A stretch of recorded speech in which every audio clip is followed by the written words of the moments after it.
জর্দা সিমুই বানানোর জন্য প্রথমে 2 চামচ ঘি দিতে হবে কড়াইয়ে। তারপর কড়াইয়ে একটু কাজু আর কিশমিশ ভালো করে একটু ভেজে নিয়ে সেটাকে তুলে রাখতে হবে।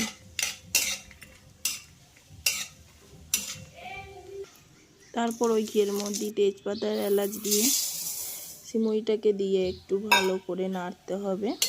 যখন ওই সিমুইটা একটু লাল লাল হয়ে আসবে তখন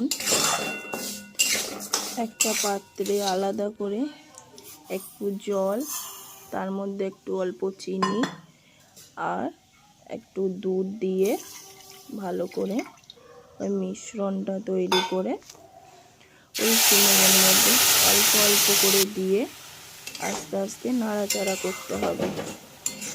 তারপর যখন হালকা হালকা শুকনো হয়ে আসবে অল্প অল্প করে ওই মিশ্রণ দিয়ে যখন সেটা একটু শুকনো হয়ে আসবে অল্প একটু তার মধ্যে নুন দিয়ে ওই কাজু কিশমিশ দিয়ে ভালো করে নেড়ে চেড়ে ওটা 5 মিনিটের জন্য ঢেকে রেখে দিতে হবে।